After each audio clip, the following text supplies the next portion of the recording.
여러분 안녕하십니까? 4월 10일 뉴스플러스 시작합니다. 먼저 오늘 주목할 소식들입니다. LG와 SK의 전기차 배터리 분쟁 합의로 LG는 기술력을 인정받고 SK는 사업에 대한 불확실성을 해소할 수 있게 됐습니다.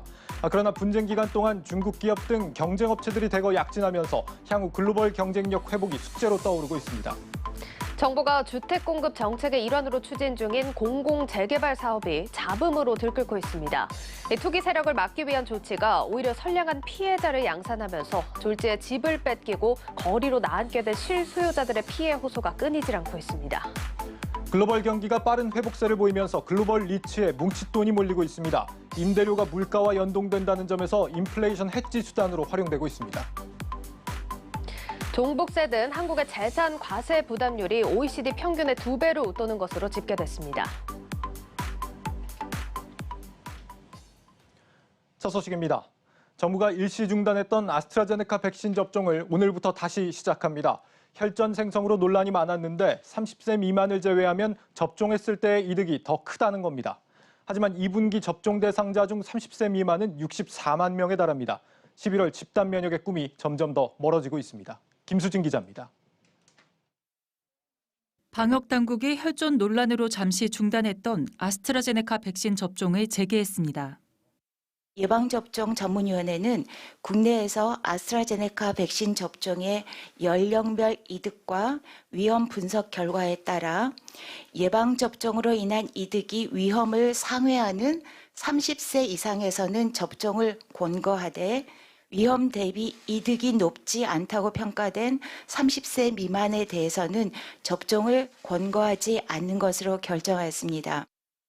코로나19 예방접종 관련 혈액응고장애 자문단의 발표에 따르면 20대는 접종 시 위험이 이득보다 컸지만 나머지 연령대는 사망 방지 이득이 더 컸습니다. 아스트라제네카 백신은 65세 이상에 대해 접종 효과가 불충분하다는 논란이 있었으며 물량, 효과 문제로 국내 접종 간격이 8주에서 12주로 바뀐 바 있습니다. 최근 혈전으로 인한 30세 미만 접종 제한까지 감안하면 세 번째 논란입니다. 문제는 현재 우리 정부가 보유한 백신의 대부분이 아스트라제네카 백신이라는 겁니다. 정부는 모더나, 노바백스, 얀센 백신 도입을 논의 중이지만 수급이 원활하지 않아 도입은 빨라도 다음 달이라는 전망이 나옵니다. 게다가 얀센 백신은 아스트라제네카와 동일하게 바이러스 벡터 형식으로 만들어졌고 혈전 부작용 보고가 나오는 상황. 유럽의약품청은 얀센 백신과 혈전에 대한 연관성 검토를 시작했고 미국 조지아, 아이오와, 콜로라도, 노스캐롤라이나 등 4개 주 일부 접종소에서는 얀센 백신 접종을 중단했습니다. 백신 변수가 계속 생기다 보니 11월 집단 면역은 어렵다는 게 의료계 중론입니다. 다양한 백신을 빠르게 수급하는 게 출구 전략이지만 백신 공급이 원활하지 않은 점을 감안한다면 새로운 접종 대책이 필요하다는 지적이 나오고 있습니다. 한국경제TV 김수진입니다. 새로운 투자자 찾기에 난항을 거듭해온 쌍용차. 이르면 이번 주 회생 절차가 시작돼 10년 만에 다시 법정 관리에 들어가게 됩니다. 앞으로 쌍용차의 운명은 어떻게 될지 신용훈 기자가 짚어봤습니다. 쌍용차에 대한 서울회생법원의 회생 절차 개시 결정이 이번 주 내려집니다. 서울회생법원은 지난 9일 정영원 쌍용차 전무를 관리인 후보로 정하고 관리위원회와 산업은행, 대법원 회생파산위원회에 선임에 대한 의견을 물었습니다. 법원이 정한 회신 기한은 오는 14일까지로 관리인 선임에 대해 3곳의 의견이 오면 후속 절차가 진행됩니다. 지난 2011년 3월 회생 절차가 종료된 지 10년 만에 다시 쌍용차에 대한 회생 절차가 시작되는 셈입니다. 회생 개시 명령이 내려지면 마인드라를 포함한 주주들의 권리는 행사되지 못합니다. 법원은 조사위원을 선임하고 조사위원들은 쌍용차의 자산과 재무 상황을 토대로 기업의 지속과 청산 여부를 실사하게 됩니다. 청산 쪽으로 결정이 나면 회생 절차는 폐지되고 채무 변제와 자녀 재산 분배 등의 절차가 진행됩니다. 반대로 회사를 지속시키는 게 낫다고 판단되면 재무구조 개선과 채무 조정 등의 내용 등을 담은 회생 계획안이 만들어지고 법원의 판단에 따라 회생 절차가 시작됩니다. 회생 계획안에는 대규모 구조 조정과 자산 매각 등 강도 높은 자구안도 담길 것으로 예상됩니다. 지난해 말 기준 쌍용차의 자본 잠식률은 111.8%이고 자본 총계는 마이너스 881억 원입니다. 최근 평택 본사 등 자산 재평가를 통해 완전 자본 잠식 상태에서 벗어나긴 했지만 4년 연속 이어진 적자는 여전히 부담입니다.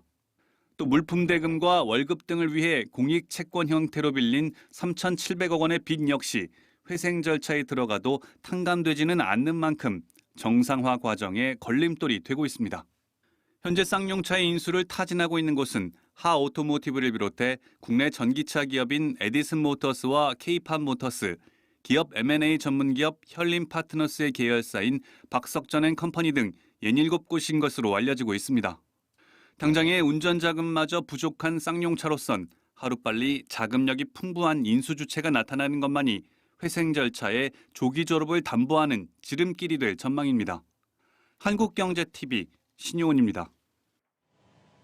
국민연금 이사장 시절 ESG 전도사로 불렸던 전광우 전 금융위원장이 요즘 주목받는 ESG 경영에 대해 제언을 내놨습니다.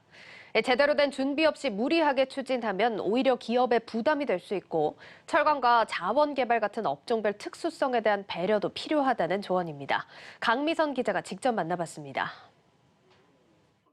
전광우 전 금융위원장이 최근 기업들 사이에서 ESG 열풍이 불고 있는 현상에 대해 반짝 유행이 아닌 메가 트렌드가 될 가능성이 크다고 진단했습니다. 코로나19 사태를 계기로 환경 파괴와 기후 변화에 대한 경각심이 커졌고 또 소득의 양극화가 심화되면서 ESG가 크게 강화되고 있다는 겁니다.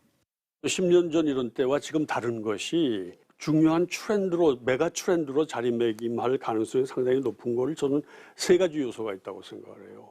하나는 우리가 코로나 사태라고 하는 전염병으로 인한 세계적인 재앙이라고 할까? 친환경 쪽으로의 산업정책, 에너지 전략 이런 것들이 필요하다고 하는 공감대가 과거보다 훨씬 강하다. 또 하나는 바이든 행정부, 미국 새 정부의 정책이 이쪽 부분에 상당히 비중을 두고 있죠. 또 우리가 간과할 수 없는 것은 세계 최대 투자 회사인 블랙록. 여기서 1, 2년 전부터 특히 이 코로나 사태를 겪으면서 ESG에 강한 드라이브를 걸고 있죠. 전광우 전 위원장은 ESG가 제대로 정착하기 위해선 기업뿐만 아니라 금융기관, 특히 정부 정책의 뒷받침이 중요하다고 말합니다. 기업 차원에서도 중요성을 인지하고 기업 경영 전반에 반영을 하는 것도 중요하고 금융을 제공을 하는 역할을 금융기관들이 하니까 사실 ESG를 착근시키는데 이 금융기관의 역할이 매우 중요하다 그렇게 보고 그러나 이것이 지속적으로 이루어지려면 정책도 정부의 정책도 같이 조화롭게 맞춰 나가야 되고 전광우 전 위원장은 이를 위해서 ESG 평가 기준에 대한 표준화와 사회 구성원 간 소통 작업이 선행될 필요가 있다고 설명했습니다. 또 ESG를 운영할 때 한 가지 잣대가 아닌 지역과 산업의 특성을 감안한 속도 조절이 중요하다고 조언합니다. 너무 과속으로 가게 한다고 하면 그 직접적인 영향을 받는 산업이나 기업 입장에서는 상당히 부담이 될 수가 있죠. 특히 이제 에너지 분야야 또 석탄모 제조업이라든지 당장 이것을 ESG가 지향하는 바를 단기에 다 이루려고 하다 보면 오히려 무리한 일들이 생길 수 있다. 전광우 전 위원장은 특히 ESG 3요소 가운데 국제사회의 공조까지 필요한 환경 비중은 더욱 커질 것이라며 장기적인 안목으로 접근해야 한다고 강조했습니다. 한국경제TV 강미선입니다. 글로벌 부동산 투자를 전문으로 하는 글로벌 리츠 시장이 활기를 띠고 있습니다. 관련 펀드로 자금 유입이 활발한데 전문가들은 데이터 센터와 통신 인프라 관련 리츠가 유망하다는 분석을 내놨습니다. 신재근 기자입니다. 글로벌 리츠 펀드에 투자금이 몰리고 있습니다. 최근 한 달 사이 200억 원의 투자금이 유입되는 등 꾸준히 투자 수요가 발생하고 있습니다. 리츠에 투자하는 펀드의 수익률 또한 양호합니다. 전체 27개 글로벌 리츠 재간접 펀드의 한 달 수익률은 7%가 넘고 이는 같은 기간 전체 국내 주식형 펀드 수익률보다도 배 이상 높습니다. 지난해 리츠 시장은 코로나19 팬데믹 사태로 크게 위축됐는데 백신 접종으로 글로벌 경기가 회복되면서 상황이 반전된 것입니다. 증권업계에선 지금이 글로벌 리츠에 투자할 적기라고 판단합니다.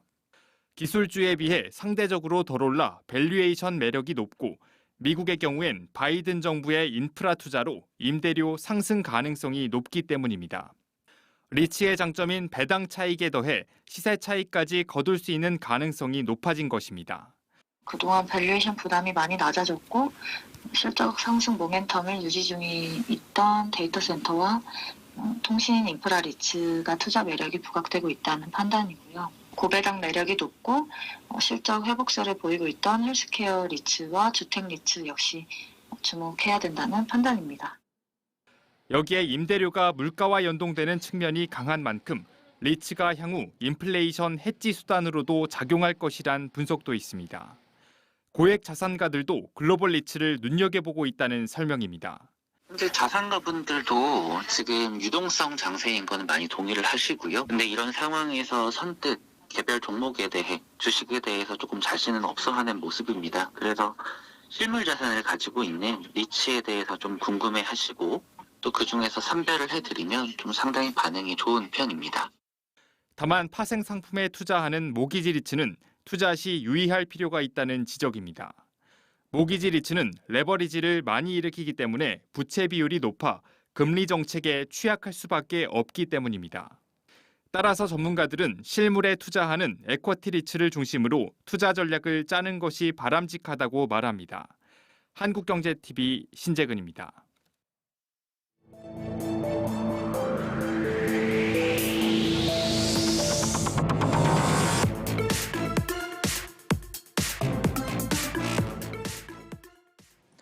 LG와 SK의 지난했던 배터리 소송이 2년 만에 종지부를 찍었습니다.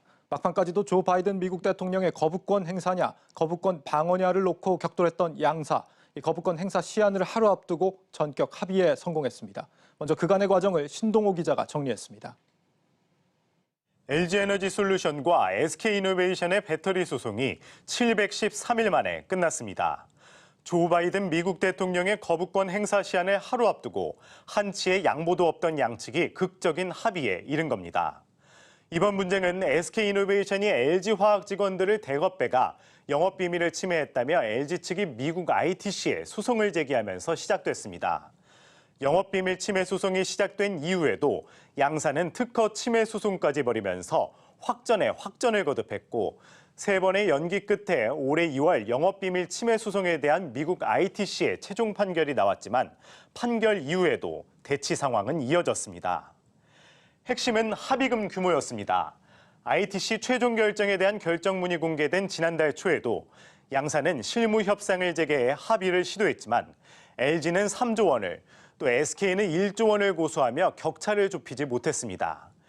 이후 폭스바겐과 포드 등 SK 배터리 고객사들의 합의 종용이 이어졌고 우리 정부도 정세균 국무총리까지 나서 조기 합의를 촉구했지만 소용이 없었습니다. 궁지에 몰린 SK는 배상금 합의보다 미국 대통령의 거부권 행사에 사활을 걸었고 만약 거부권 행사 결정이 나오지 않으면 미국 사업 철수까지 검토하겠다며 배수진을 쳤습니다. LG 측도 거부권 행사 방어에 나서며 강경한 대응에 나섰습니다. 그런데 미국 대통령의 거부권 행사 시한을 하루 앞두고 전격적인 합의가 이뤄지면서 세기의 대결은 종지부를 찍었습니다. 이번 합의는 미국 정부의 압력과 우리 정부의 중재가 크게 작용했다는 후문입니다. 바이든 행정부는 ITC의 최종 결정이 나온 이후 일자리 창출과 전기차 공급망 구축 등 경제적 효과를 고려해 양사의 합의를 적극 요구한 것으로 알려졌습니다. 2년을 끌어온 배터리 분쟁이 막을 내리면서 본격적인 개화기에 들어간 배터리 분야에서 우리나라 기업들이 세계 시장을 선도할 수 있는 길이 열리게 됐습니다. 한국경제TV 신동우입니다. 양사의 극적인 합의로 앞으로 K배터리 산업 전망에 기대감이 높아지고 있습니다. 당장 오늘 SK이노베이션의 주가는 장중 15% 가까이 급등하는 모습을 보이기도 했습니다. 단순 합의를 넘어 양사가 협력에 나설 가능성까지 점쳐지고 있습니다. 앞으로의 전망을 배성재 기자가 알아봤습니다. 우리 기업들끼리 치고받고 싸웠던 2년간 글로벌 배터리 시장에는 많은 변화가 나타났습니다. 중국의 CATL, 일본의 파나소닉 등 해외 경쟁업체들이 턱밑까지 쫓아왔고 우리 기업들이 주력해왔던 파우치형 셀이 폭스바겐 같은 글로벌 자동차 브랜드로부터 외면받는 일도 일어났습니다. 하지만 이번 합의로 LG에너지솔루션과 SK이노베이션 모두 전세를 다시 한번 뒤집을 수 있는 기회를 얻게 됐습니다. 먼저 LG에너지솔루션은 150조 원 이상으로 추산되는 수주 잔고를 소화하기 위해 공장 증설에 집중할 계획입니다. 이를 위해 2025년까지 미국에만 5조 원을 투입하고 GM 합작법인의 이 공장도 상반기 중 투자를 확정할 예정입니다. SK이노베이션은 투자 규모만 3조 원에 달하는 조지아주의 배터리 공장을 예정대로 건설하고 다음 달에는 소재 사업 자회사 SKIE 테크놀로지의 코스피 상장도 진행한다는 방침입니다. 시장에선 이번 합의를 계기로 양사의 협력 관계가 높아질 가능성이 커졌다는 점에 주목하고 있습니다. 양사가 밝힌 1조 원 규모의 로열티와 관련해 다양한 협력 모델이 등장할 수 있다는 겁니다. 일각에서는 SKIET의 분리막이 LG에너지솔루션 쪽에 공급될 가능성이 있다는 관측도 나옵니다. 두 회사의 협력이 강화될 것. 그리고 그 시작은 SKIET의 분리막이 LG화학셀에 대량으로 들어갈 것 같다. 양사가 함께 파우치형 셀의 영토 확장을 위한 협력에 나서면 파우치형 셀 시장 회복과 함께 양사 모두 이득을 볼 수 있을 것이라는 예상이 가능합니다.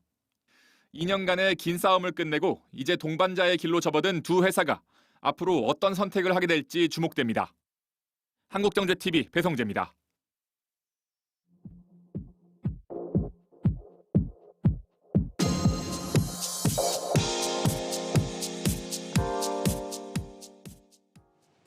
새 집을 분양받아 들어갔다 난데없이 정부로부터 처분 명령을 받게 된다면 어떨 것 같으십니까? 최근 서울에서 내 집 마련을 했다 이렇게 피해를 보는 사례가 생겨나고 있습니다. 다름 아닌 정부가 밀어붙이고 있는 공공재개발 사업 때문입니다. 먼저 전효성 기자입니다. 30대 직장인 A씨는 얼마 전 청천벽력과 같은 소식을 접했습니다. 지난해 실거주를 위해 분양받은 빌라가 현금 청산이 될 것이라는 통보를 받은 겁니다. 사건은 A씨의 빌라가 있는 동작구 본동이 지난달 공공재개발 사업지로 선정되면서 시작됐습니다.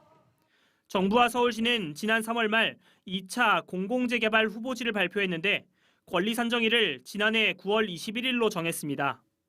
이는 지난해 9월 21일 이전에 준공된 빌라는 새 아파트의 분양권을 받지만 그 이후에 지은 건 현금 청산 대상이 된다는 뜻입니다. 그런데 A씨가 지난해 6월에 분양받은 빌라가 9월까지 준공이 안 된 상황. 해당 후보지가 공공재개발이 추진되면 현금을 받고 집을 처분해야 합니다.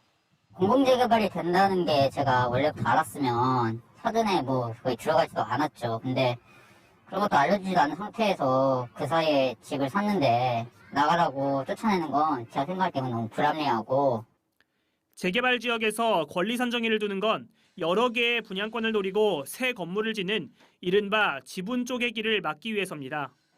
구축 빌라는 언제 사고 팔든 분양권을 받는데 문제가 없지만 신축 빌라는 권리 산정일 전에 준공돼야만 분양권을 받을 수 있습니다. 일반적으로 권리 산정일은 해당 지역이 재개발 구역으로 지정된 시점으로 정해집니다.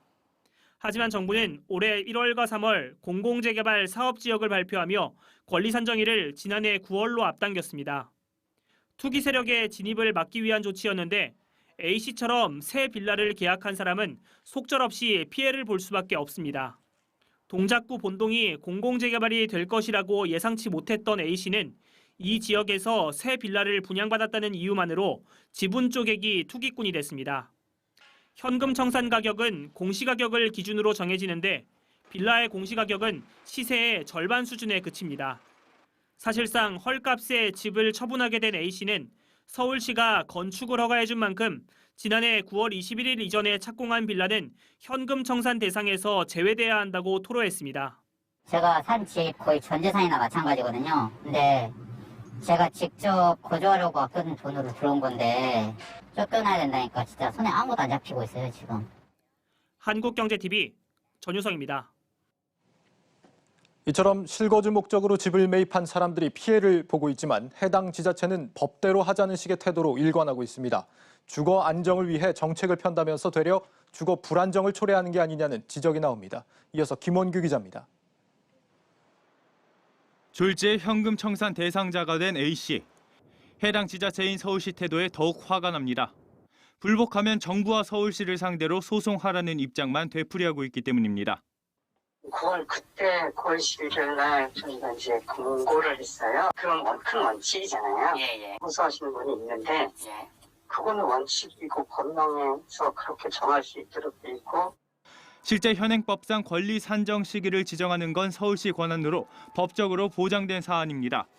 때문에 현금 청산 대상자들은 손해를 줄이기 위해 스스로 조치를 취해야 한다는 목소리가 나옵니다.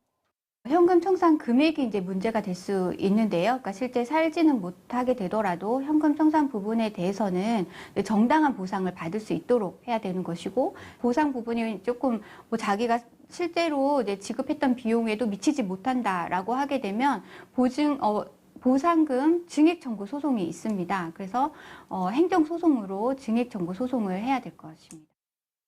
서울시는 피해자를 향해 내일이라도 당장 강남, 명동 등을 후보지로 지정할 수 있다고도 했습니다. 더 큰 문제는 사업별 일부 차이는 있겠지만 추후 현금 청산 논란이 더 지속할 수 있다는 점입니다. 국토교통부에 따르면 현재 물망에 오른 공공 직접 시행 정비 사업과 소규모 재개발, 재건축 등의 후보지만 총 101곳. 여기에 이사 대책 이후 공공주도 정비 사업지에 집을 산 매수자들 역시 입주권을 받을 수 없습니다. 전문가들은 재산권 행사에 제약이 걸리는 사례가 발생할수록 주민 동의가 필요한 재개발 사업에 차질이 불가피하다고 말합니다. 이런 공기업들이 이런 공공재건축, 공공재개발의 주체로서 참여하는 부분들에 대해서 과연 시민들이, 국민들이 그런 부분들을 어디까지 수행할 수 있을까, 한번 믿고 맡겨줄 수 있을까라고 하는 부분들의 상당 부분 좀 한계가 있지 않을까 하는 생각도 듭니다. 국민의 주거 안정이란 목적으로 추진된 공공주도 주택 공급 대책. 속도를 내면 낼수록 주거 불안정이라는 원성만 높아지고 있습니다. 한국경제TV 김원규입니다.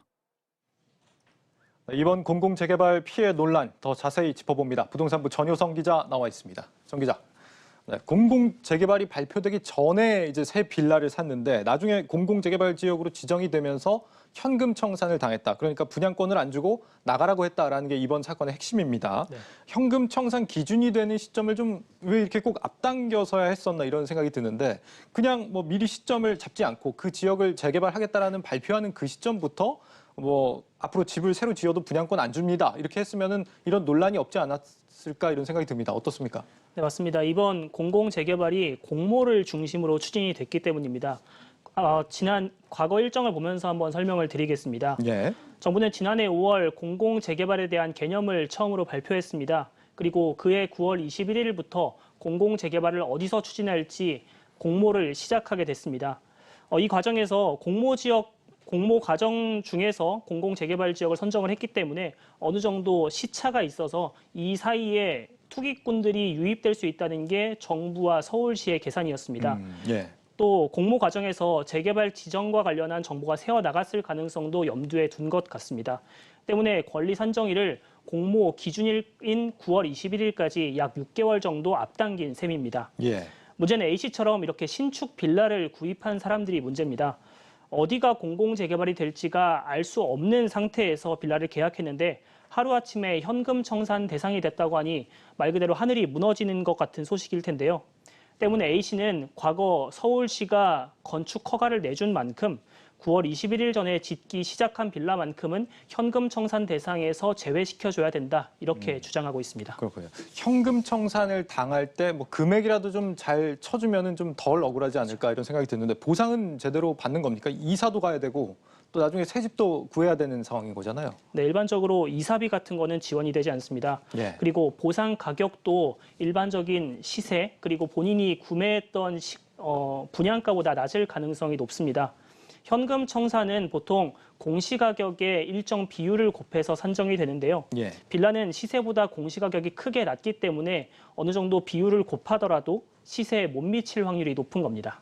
멀쩡히 살고 있는 사람의 집을 정부가 이렇게 강제로 청산하고 거기서 보상도 제대로 안 해준다라고 한다면 당연히 재산권 침해 논란 나올 수 있겠는데요? 네, 맞습니다. 그래서 A씨 역시 본인의 재산권 침해를 주장하고 있지만 본인 재산을 침해받았다는 것을 입증하기는 사실 쉽지 않아 보입니다. 예. 정부는 주어진 기준대로 적절하게 보상을 했다라고 주장할 가능성이 높기 때문입니다. 실제 지난 2월 4일 발표된 이사대책 당시에도 우선 주택 우선 공급권을 둘러싼 재산권 침해 논란이 있었는데요. 이때도 정부는 수차례 현금 청산 방침은 정당한 보상 방법이다. 그리고 앞으로 수정할 계획이 없다고 일축하기도 했습니다. 정부는 A씨의 사례에 대해서도 비슷한 입장을 취할 가능성이 높아 보입니다. 이렇게 되면 법정 공방으로 가더라도 보상 수준을 재판부가 어떻게 평가하느냐에 따라서 판단이 달라질 수가 있겠습니다. 개인으로서는 막대한 소송 비용도 감당해야 되는 문제일 테니까요. 앞으로 정부가 이 공공재개발 사업을 하면서 이런 선량한 피해자들이 앞으로 많이 발생할 가능성도 있을 텐데 정말 이런 건 막을 방법이 없는 겁니까? 네, 이번 사건은 정부가 조금 더 세심하게 정책을 추진했다면 어땠을까 하는 생각이 드는 사건입니다. 공공이 주도를 해서 정비 사업을 이끌어 나가겠다는 것은 이번 정부에서 처음으로 도입된 사실상 지금까지 시도되지 못했던 개발 정책입니다. 새로운 정책이 보통 시장에 자리 잡기 위해서는 어느 정도 시차가 소요가 되는데요. 이처럼 처음 시도되는 정책에서 과도하게 보상 시점을 앞당기다 보니 A씨 같은 피해 사례가 발생하게 된 겁니다. 물론 이번 정부가 보상 기준을 앞당긴 것이 투기 세력의 진입을 막겠다는 좋은 의도였습니다. 하지만 이로 인해서 수억 원의 피해 금액을 떠안게 된 피해자의 사례도 분명히 존재하는 사실입니다. 앞서 리포트에서 보신 것처럼 개인이 정부나 서울시를 상대로 소송전을 이어가는 것은 사실상 불가능에 가깝습니다. 투기 세력을 차단한다는 소기의 목적도 중요하겠지만 선량한 피해자를 막기 위한 정책 가이드라인도 필요해 보입니다. 네, 부동산부 전효성 기자였습니다. 잘 들었습니다.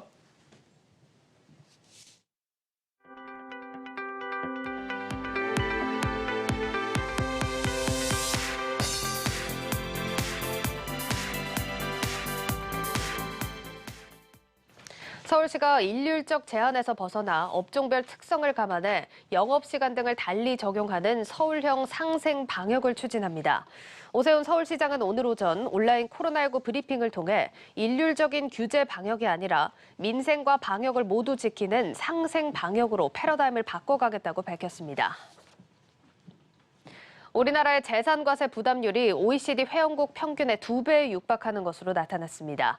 조세재정연구원에 따르면 2019 회계연도 기준 한국의 재산과세가 GDP에서 차지하는 비중은 3.3%로 OECD 평균인 1.9%의 1.7배에 달하는 것으로 분석됐습니다. 재산과세는 재산세와 상속증여세, 종합부동산세와 증권거래세, 자동차세 등이 포함됩니다. 증권가에서 주목할 소식을 전해드리는 여의도 레이더 시간입니다. 요즘 개인 투자자들을 중심으로 주식 과몰입 현상이 문제로 지목되고 있습니다. 그런데 그에 대한 진단과 치료가 도박 중독을 기준으로 하고 있어 제도 개선을 요구하는 목소리가 높습니다. 오민지 기자입니다.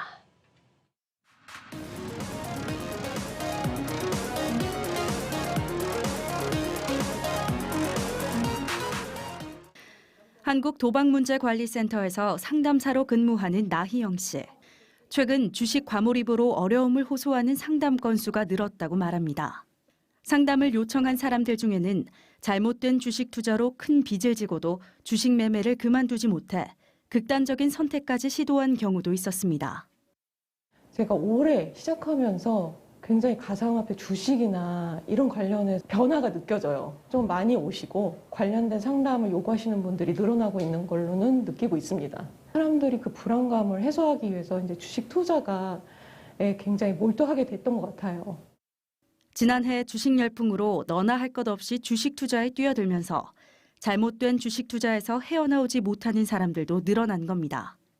문화체육관광부 산하 한국도박문제관리센터에 따르면 지난해 주식 관련 상담 이용자는 전년 대비 약 72% 늘었습니다. 올해 1, 2월 상담 건수 역시 지난해에 2배 가까이 증가했습니다. 연령별로는 기존에 없었던 10대들이 늘었고 20대는 200% 넘게 급증하는 등 젊은 세대를 중심으로 증가세가 두드러지고 있습니다. 특히 주식 관련 정보의 접근성이 높고 신용이 높아 대출이 가능한 고소득, 고학력자 가운데 이런 과몰입 증상을 보이는 경우가 많았습니다. 일반적으로 주식 과몰입으로는 주식 투자를 하려고 거짓말을 하거나 추격 매수를 위해 과도하게 빚을 내는 등의 증상이 꼽힙니다. 이러한 주식 과몰입과 관련해 한국도박문제관리센터 상담번호 13369로 연락하거나 기타 중독 문제를 다루는 기관에서 도움을 받을 수 있습니다. 문제는 주식 과몰입 관련 제도가 미비해 진단과 치료가 도박을 기준으로 진행된다는 점입니다. 손실 시 큰 위험을 초래한다는 점은 동일하지만 주식 투자와 단순 도박은 특성이 달라 진단과 치료에도 차이를 둘 필요가 있다는 목소리도 나옵니다. 이건 사실 그 주식과 관련된 최근에 작년부터 눈에 띄게 이제 이런 문제에 대해서 주목을 하게 된 거기 때문에 저희도 거기에 대한 여러 가지 준비가 필요하다고 생각합니다. 주식의 도박 중독과 다른 독특한 유형이기도 하고 그래서 여기에 대한 조사 연구가 지금 일부 진행 중에 있습니다. 학계에서도 주식 문제에 대한 제도적 정비가 필요하다는 주장입니다. 중독 문제를 집중적으로 연구하는 최사묵 교수는 논문에서 주식 과몰입 척도 개발과 건전한 투자를 유도하는 프로그램이 절실하다고 말합니다. 주식을 도박 문제와 같이 치료할 경우 단순히 매매 중단을 목표로 하고 있어 이후 건강한 투자로 이어지기 어렵기 때문입니다. 그런데 이제 주식은 사실은 법적으로 사행산업이 아니잖아요. 경제활동이고. 예, 그래서 이제 항상 이제 구멍이 생기는데 주식을 아니면 뭐 선물 옵션 포함해서 파생 상품, 코인을 도박처럼 하는 사람이 있으니까 문제죠. 보건복지부 산하 국립정신건강센터 취재 결과 아직 주식과 관련한 프로그램은 준비하고 있지 않다는 입장이었습니다. 다만 논의 후 필요한 부분에 대해서는 추후 진행될 수 있다고 덧붙였습니다. 분명 건강한 주식 투자는 주주들의 자산을 증식시켜주고 기업의 성장을 위한 자금 조달 수단이 됩니다. 전문가들은 삶의 질을 높이는 주식 투자를 위해선 투자의 원칙을 지키는 것이 중요하다고 말합니다. 한국경제TV 오민지입니다.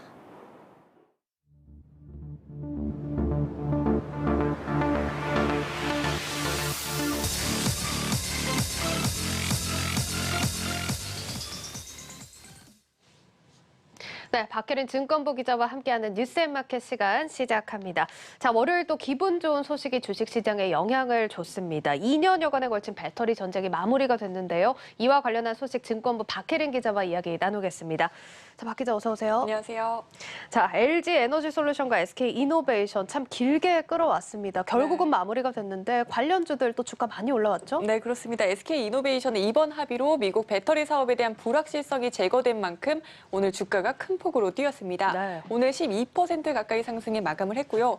LG화학의 주가는 큰 움직임을 보이지 않았습니다. 사실 이번 합의로 웃는 기업은 따로 있다는 게 증권가의 시각입니다. 뭐 웃는 기업이 따로 있다라고 하면 관련 기업일 것 같긴 한데 어디가 가장 많이 거론됩니까? 네, SK이노베이션의 부품이나 소재를 납품하는 업체들이 주목을 받고 있는데요. SK이노베이션은 이번 합의로 현재 가치 기준 총 2조 원을 LG화학에 지급을 해야 합니다.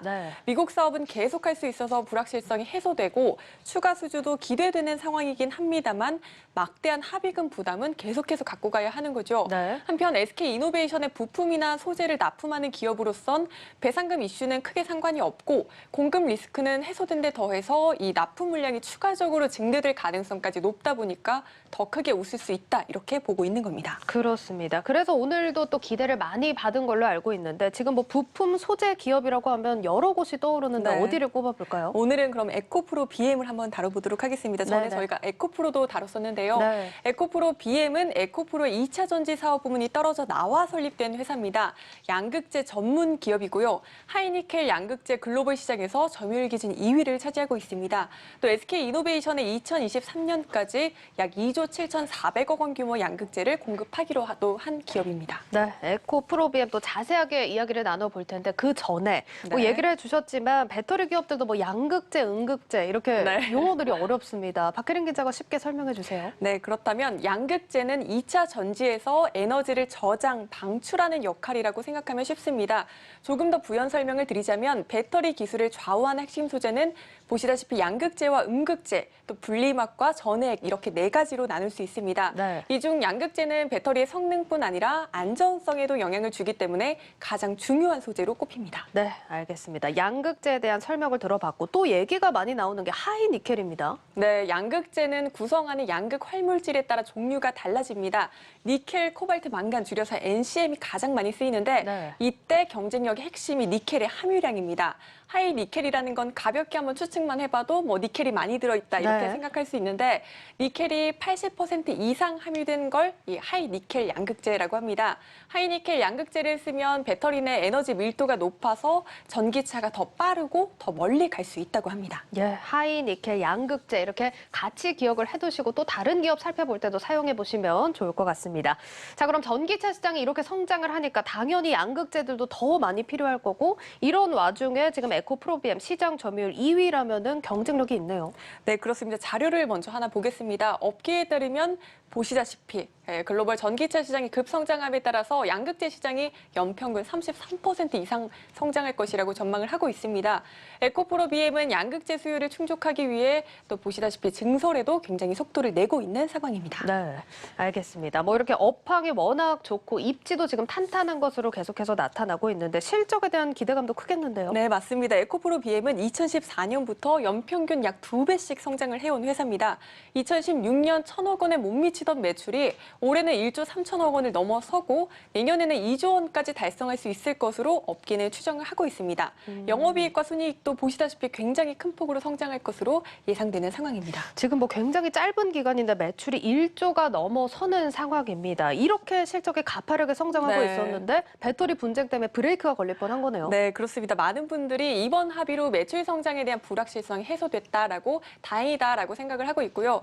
또 SK 이노베이션에 더해 올해 하반기부터 삼성 SDI 젠5 공급이 본격화하면서 성장세가 더 가속화될 것으로 전망하고 있습니다. 업계에서 수익성 향상을 기대하는 요인은 또 있습니다. 어떤 부분입니까? 네, 에코프로 계열사 에코프로 CNG가 오는 6월에 포항 폐배터리 재활용 공장을 가동하기로 했습니다. 에코프로 CNG는 LG 에너지 솔루션으로부터 2024년까지 폐배터리를 공급받기로 했고 SK 이노베이션과 삼성 SDI도 배터리 재활용 사업을 추진할 예정입니다. 폐배터리가 왜 필요하냐라고 생각하시는 분들 많으실 텐데요. 폐배터리에서 코발트나 니켈, 망간 등 이 주요 광물을 추출할 수 있다고 합니다. 폐배터리에서 추출한 광물이 배터리의 주 원료인 전구체와 양극재를 생산하는 데 다시 쓰이게 되는 건데요. 에코프로비엠으로선 재활용을 통해 이 주요 원재료 수급도 원활해지고 원가도 절감할 수 있어서 수익성이 강화될 것이란 분석이 나오고 있습니다. 이에 따라 증권가에선 기술 경쟁을 넘어 이제 가격 경쟁까지 해야 하는 양극재 업체의 특성을 감안하면 에코프로비엠의 경쟁력은 다른 경쟁사와 비교가 불가능하다라는 분석까지 나오고 있습니다. 또 증권사에서 보는 평균 목표 주가는 한 24만 원이란 점까지 참고하시면 좋을 것 같습니다. 네, 에코프로비엠 보시다시피 오늘 종가 18만 원 선에 마무리가 됐고요. 또 불확실성이 해소되면서 실적 기대까지 받아간다는 점 유념을 해보셔야겠습니다. 오늘 여기까지 듣겠습니다. 증권부 박혜린 기자와 함께했습니다. 고맙습니다. 고맙습니다.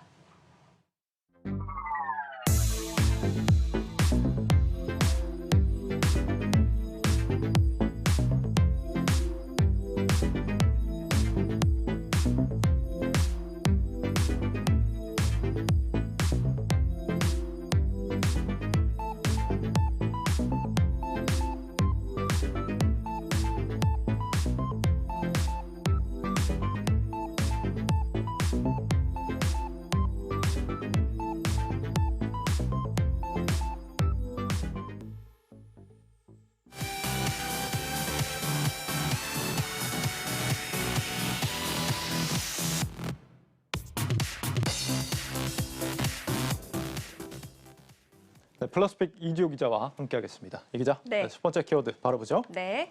친구 따라 강남에 이렇게 돼 있습니다. 네, 혹시 친구 따라 강남 가본 적 있으십니까? 뭐 그렇죠. 강남 좋은 곳이니까요. 네. 이 용어가 사실은 뭐 부정적인 용어로 좀 많이 쓰입니다. 하지만 IT 업계의 맞수이자 친구인 네이버와 카카오의 얘기는 좀 달라지는데요. 카카오가 맞수이자 친구인 네이버를 따라가면서 점점 더 발전하는 모습을 보이고 있어서 키워드를 이렇게 잡아봤습니다. 이번에 카카오가 북미 웹툰 플랫폼인 타마스 미디어 경영권 인수를 좀 추진하고 있는 상황인데요. 하지만 이미 북미 웹툰은 네이버가 이미 시장을 장악한 상황입니다. 네이버는 전 세계 월 이용자 7천 7,200만 명을 돌파한 자체 웹툰 플랫폼으로 북미 시장 1위를 기록하고 있는데요. 업계에서는 올해 들어서 네이버가 북미 플랫폼을 선점하려고 열을 올리자 카카오도 최대 컨텐츠 시장인 북미에서 사업을 더욱더 활발하게 추진하려고 한다 이렇게 분석하고 있습니다. 이번에 카카오가 인수하려는 타파스 미디어는 월 이용자 수가 300만이 넘는 북미 최초의 웹툰 플랫폼입니다.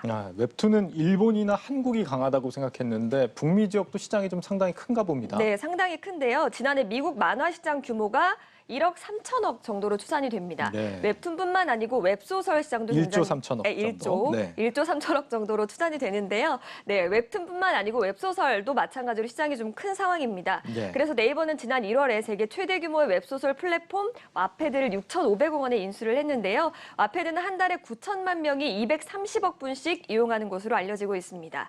이에 질세를 카카오도 가만히 있을 수가 없겠죠. 영미권의 웹소설 플랫폼이 레디쉬 인수를 좀 추진하고 있습니다. 현재까지는 네이버가 우위에 있는 상황이지만 카카오가 현지 플랫폼을 손에 넣는다면 상당히 위협적일 수 있다 이렇게 바라보고 있습니다. 두 기업의 콘텐츠 시장 경쟁이 굉장히 좀 치열해지는 모습인데 일본에서도 격돌한 사례가 있지 않습니까? 네, 맞습니다. 일본에서는 네이버가 먼저 진출을 했습니다. 2013년에 라인 망가로 먼저 진출을 했는데요. 예. 이후에 3년 뒤에 카카오가 카카오의 피코마를 만들었는데요. 지난해 중반부터는 후발주자인 피코마가 네이버의 라인 망가를 앞지른 상황입니다. 현재 피코마의 기업 가치는 5조 원 정도로 인정을 받고 있는데 내년에 일본이나 뉴욕 증시의 상장도 검토 중이라고 합니다.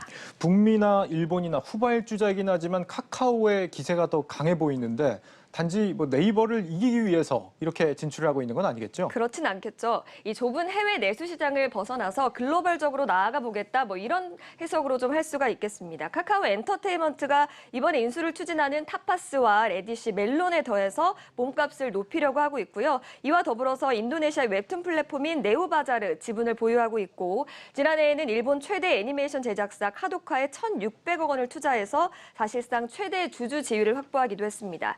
하나의 컨텐츠를 다양한 국가의 여러 플랫폼과 연계하면 큰 시너지를 낼 수 있기 때문에 앞으로 이런 확장 전략이 얼마나 큰 부가가치를 줄 것인지 기대를 해볼 수 있을 것 같습니다. 글로벌 기업으로 도약하는 이 두 IT 기업 확실히 좀 경쟁자가 있어서 더 성장하는 게 아닌가 싶은데 네. 이 기자도 우리 회사에 이렇게 경쟁하는 상대가 있습니까? 저는 저 자신과 경쟁합니다. 어제의 저와 내일의 저와 별로 경쟁할 만한 자신과 견줄 만한 상대는 없다. 내가 아닙니다. 최고다 이거군요. 아닙니다. 알겠습니다. 다음 키워드 보겠습니다. 네. 스타벅스의 누명 이렇게 돼 있네요. 네, 커피 자주 드십니까?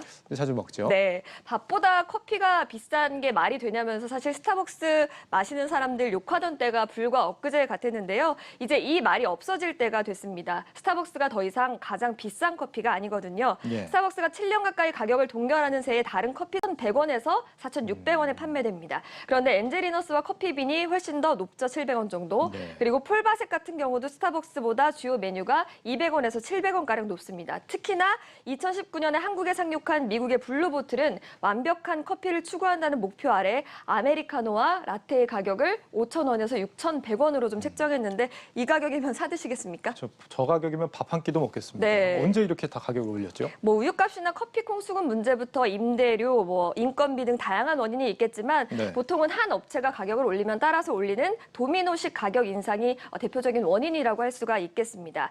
이렇게 커피값이 높아지면서 상대적으로 저렴한 편의점 커피를 찾는 젊은 층들의 수요도 늘고 있는 상황인데요. 국내 한 편의점에 따르면 2030 젊은 층이 편의점 즉석 원두커피 판매 비중이 45.8%로 전년에 비해서 10% 넘게 증가했다고 합니다. 편의점들은 싼 맛의 커피라는 이미지를 좀 탈피하기 위해서 1,300만 원에 달하는 기계를 들여놓기도 했고 또 바리스타를 직접 운영하는 매장을 운영하고 있다고도 전해지고 있습니다. 요즘 커피값이 상당한데 이 기자는 커피 주로 어디서 사 마십니까? 편의점에서 사 마십니다. 편의점에서요? 방송에서는 진실만 말해야 되는 거 잘 알고 있죠? 네.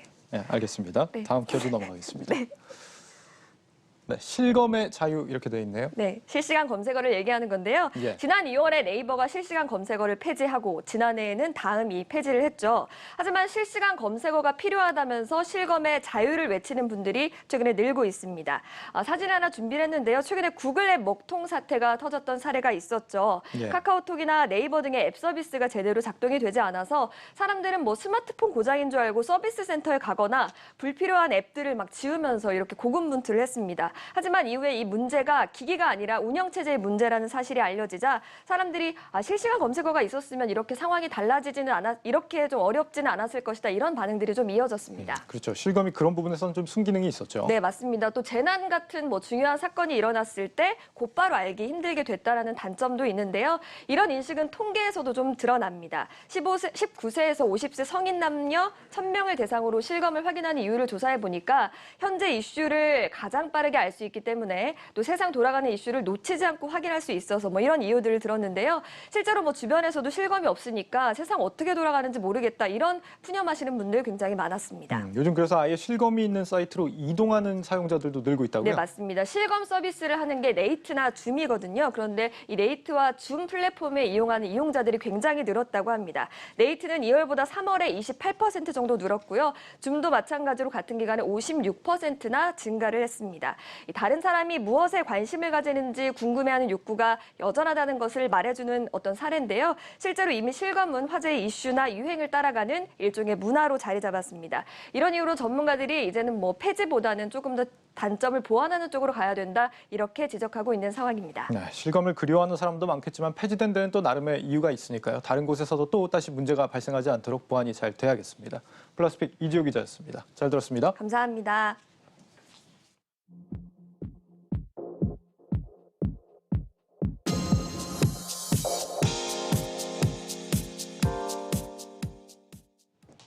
놓치면 아쉬운 글로벌 뉴스입니다. 조금 전 마감한 중국 증시 마감 시황부터 전해드리겠습니다. 오늘 중국 증시는 중국의 코로나19 백신 효과와 관련된 우려가 투자 심리를 위축시키면서 일제히 하락했는데요.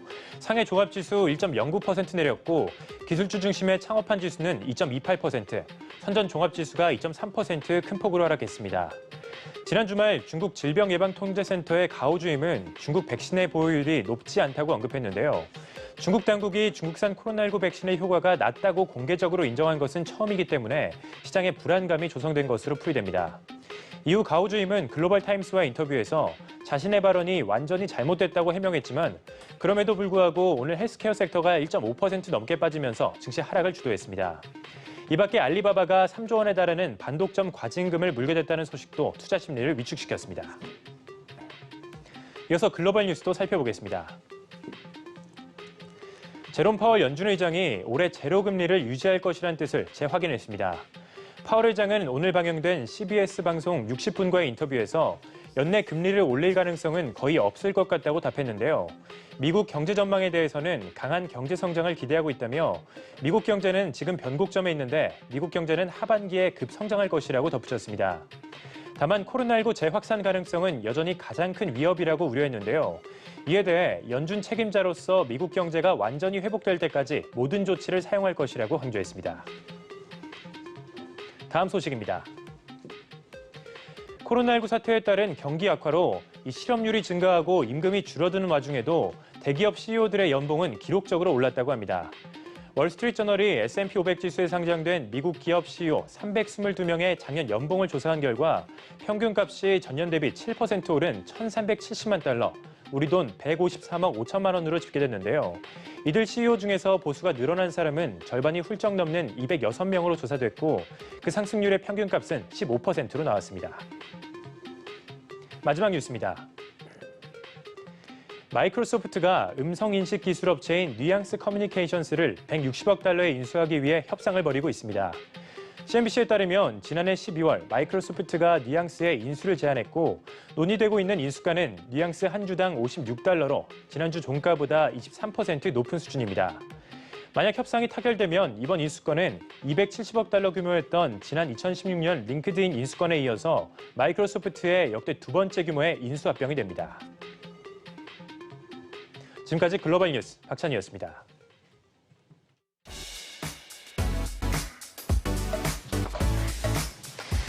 이어서 주요 일정 전해드립니다. 먼저 국내에서는 2월 가계대출, 2월 통화와 유동성 동향 등 경제 지표 발표가 이어집니다.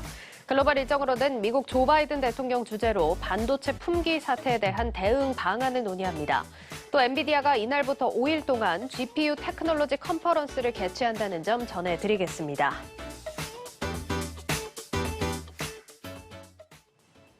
정부 여당의 선거 참패, 인간의 이기심을 간과한 부동산 규제에서 그 원인을 발견하게 됩니다. 유동성이 폭발하는 시대, 부유해지고 싶다는 너무도 자연스러운 욕망은 단지 틀어막는다고 해서 사라지지 않기 때문입니다. 실효성 있는 정책은 그런 인간의 본성을 인정할 때 비로소 마련될 수 있습니다. 젊은 세대에게 욕망을 포기하라 말하는 것이 아니라 노력하면 누구나 기성인들처럼 부유해질 수 있다고 하는 희망과 기회를 제시하는 것. 또 급변하는 시대 속 갈 곳 잃은 은퇴 세대가 불안과 걱정 없이 여생을 보낼 수 있도록 길을 열어주는 것. 우리는 그런 미래를 고민하는 정부를 기대합니다. 뉴스플러스 오늘은 여기까지입니다. 고맙습니다.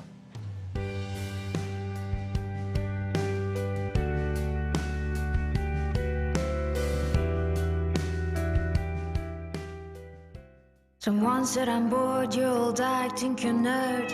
Real life so that